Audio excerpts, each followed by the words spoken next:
আবারও স্বাগতম লেকচারে। তো এতক্ষণ আমরা দেখছিলাম কিভাবে আর একটি ডেটা অবজেক্ট থেকে বিভিন্ন ধরনের সাবসেট তৈরি করা যায়। তো এখন আমরা দেখব যে এই লেকচারের শেষ টপিক কিভাবে আমরা আর এ মিসিং ভ্যালু নিয়ে ডিল করব। Missing value treatment. তো বিশেষ করে সোশ্যাল সায়েন্সে আমরা যদি সার্ভে বা এই ধরনের কোনো ডেটা নিয়ে কাজ করি, মিসিং ভ্যালু একটা কমন প্রবলেম এসব ক্ষেত্রে, এবং আপনাদের জানা থাকা উচিত যে কীভাবে আমরা এই সমস্ত ক্ষেত্রে মিসিং ভ্যালু নিয়ে ডিল করব। তো আর এই মিসিং ভ্যালুকে এনএ হিসাবে ডিনোট করা হয়।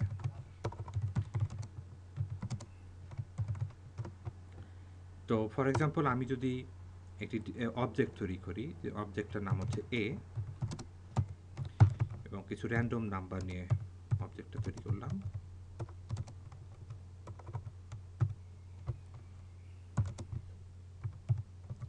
তো এই অবজেক্টটা তৈরি করার পরে এখানে আমার অবজেক্টটা তৈরি হয়েছে, নিউমেরিক অবজেক্ট।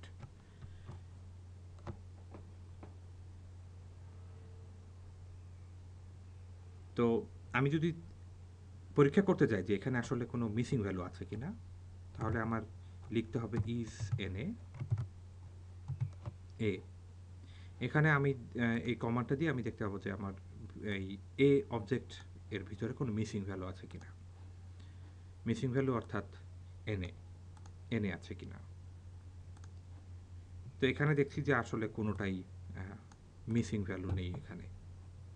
তো আমি একটা মিসিং ভ্যালু এখানে জেনারেট করি, যেমন A1 নাম দিই সেটাকে, আগের মতোই একই ভ্যালুগুলো নিয়ে, এক্সেপ্ট আমি 24টাকে আমি এনএ করে দিই। আপনাদের খেয়াল রাখতে হবে, আগেই বলেছি আমি যে আর কেস সেন্সিটিভ, অতএব মিসিং ভ্যালু লিখতে গেলে আপনার সবসময় ক্যাপিটাল লেটারে এন এবং এ লিখতে হবে। এটাকে রান করি এবং আবার আমি এই ইজ এনএ কমান্ডটা রান করে দেখি A1। তা আপনি দেখবেন যে এক জায়গায় একদম লাস্টে যে এনএ, এর জন্য আমাকে একটা ট্রু ভ্যালু দেখাচ্ছে। এটা মানে হচ্ছে যে এটা একটা মিসিং ভ্যালু। তো এরকম অনেক ক্ষেত্রে আমরা দেখি যে বিভিন্ন যে সময় ডেটা ইনপুট করা হয়, তখন মিসিং ভ্যালুকে একটা ভ্যালু দেওয়া হয়, যে কোনো একটা random value, random discrete value. For example আমি যদি এরকম একটা ডেটা সেট তৈরি করি যেখানে আসলে এজ ভ্যারিয়েবলটা দেখাচ্ছে, সেখানে আমি এরকম লিখতে পারি যে আমার যখন একটা মিসিং ভ্যালু থাকে, কেউ যদি তার বয়স না উল্লেখ করে সার্ভেতে, সেক্ষেত্রে আমরা লিখি যে 99 ফর এক্সাম্পল। বা আমি যদি এরকম একটা ভ্যারিয়েবল নেই যেখানে জেন্ডার ডট এফ, সেখানে কেউ যদি তাদের জেন্ডারের ঘরটা পূরণ না করে সার্ভেতে, সেক্ষেত্রে আমি লিখলাম 1 or 2 না লিখে আমি লিখলাম 99। তো আমি ওই সব ক্ষেত্রে, যেসব ক্ষেত্রে আমি দেখবো 99, সেসব ক্ষেত্রে আমি বুঝে নেব ওটা একটা মিসিং ভ্যালুস। তো সেটা যদি আমি এখানে লোড করি আরে, তো আর এটা লোড করলে আমার ডেটাটা দেখা হবে, দেখবো আমি এরকম।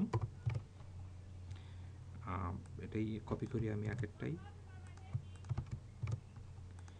যে 99, অর্থাৎ কেউ হয়তো তার বয়সটা বলেনি, অথবা আমি 99-এর বদলে অন্য কোনো নাম্বার দিতে পারি, যেমন 990 অথবা সামথিং লাইক দিস। এবং আমি এটা যদি লোড করি, এটা যদি ক্রিয়েট করি অবজেক্টটা, এবং এর সাথে যদি আর কিছু আমি আরকে না বলে দিই যে এই 99 একটা মিসিং ভ্যালুস, তাহলে যে সমস্যাটা তৈরি হবে সেটা হচ্ছে যে আর যদি কোনো ক্যালকুলেশন করে এই ডেটার উপরে, তাহলে এই 99কে সে অন্য ভ্যালুগুলোর মতোই মনে করবে। অর্থাৎ ফর এক্সাম্পল আমি যদি মিন অর্থাৎ গড় ক্যালকুলেট করি, সেক্ষেত্রে আমার যে মিন 34টা দেখাচ্ছে, এই 34টা হচ্ছে এই 99 ইনক্লুড করে। তো আমি এই 99 যদি মিসিং ভ্যালু হিসাবে ট্রিট করি, তাহলে আমাকে এই 99কে মিসিং, এটা যে একটা মিসিং ভ্যালু সেটাকে আমার উল্লেখ করে দিতে হবে। সেই উল্লেখ করা সবচেয়ে ভালো উপায় হচ্ছে যে এই 99কে আমার এনে দিয়ে রিপ্লেস করা। তো সেটা করতে আমার যেটা আমি একটা সহজ উপায় হচ্ছে, অনেক উপায় এটা করা যায়, তো একটা সহজ উপায় হচ্ছে ইফ স্টেটমেন্ট ইউজ করা। তো ইফ স্টেটমেন্ট ইউজ করতে আমার যেটা করা লাগবে সেটা হচ্ছে যে ইফ এলস আমার যে ভ্যালু বি, আমার যে ডেটা অবজেক্ট বি, সেখানে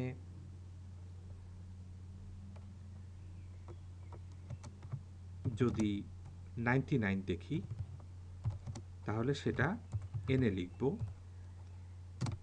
অথবা যদি 99 না হয় তাহলে যে ভ্যালু আছে সেটাই লিখব, অর্থাৎ বি। তা আমি বিটা এখানে এই কমান্ডটা রান করি। রান করে আমি চেক করি যে আসলে আমাদের সঠিকভাবে আমার 99কে এনে দিয়ে রিপ্লেস করা গেছে কিনা। তো আমি বিটা প্রথমে দেখি। বি দেখলে আপনি দেখবেন যে এখানে একটা 99 আছে, এবং এই 99কে আমি ইফ এলস স্টেটমেন্ট দিয়ে রিপ্লেস করেছি এনে, সেটা হচ্ছে যে বি1।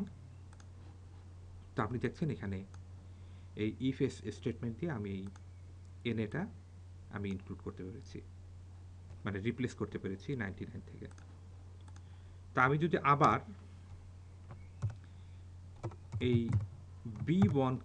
বি1-এর এভারেজ আমি দেখতে চাই, তাহলে আমি যদি এভাবে লিখি মিন বি1 এবং এটাকে রান করি, আপনি দেখবেন যে একটা রেজাল্ট আপনার আসছে, সেটা হচ্ছে এনএ। তো এটা আসছে এই কারণটা হলো আপনার এই বি1 অবজেক্টটাতে আপনার একটা মিসিং ভ্যালু আছে। তো এই মিসিং ভ্যালু নিয়ে আপনি আসলে কি করবেন সেটা আপনি বলে দেননি, সেই কারণে আপনার এরকম একটা রেজাল্ট আসছে যেটা আসলে সঠিক নয়। তো সঠিকভাবে রেজাল্টটা যদি আপনি পেতে চান তাহলে আপনার লিখতে হবে বি1, যেটা হচ্ছে অবজেক্ট, এবং এনএ রিমুভ ট্রু। আপনি যদি এই এনএ রিমুভটা ট্রু করে দেন তাহলে আর এই 99 অর্থাৎ এনএটা বাদ দিয়ে বাকিগুলোর এভারেজ করবে। তো আমি এটা রান করি। রান করলে আপনি দেখতে পাবেন যে আমার সঠিক যে এভারেজটা 17.75, এটা আমি দেখতে পাচ্ছি এখানে। তো আমরা রিগ্রেশন মডেল যখন করব তখন দেখাবো, তখন আমরা এই এনএআরএম এর বা not available observation, missing value যেগুলো আছে সেগুলো আরও কিছু ট্রিটমেন্ট আমরা তখন দেখব। তো আপাতত এটুকুই আজকের লেকচারে। সবাইকে ধন্যবাদ।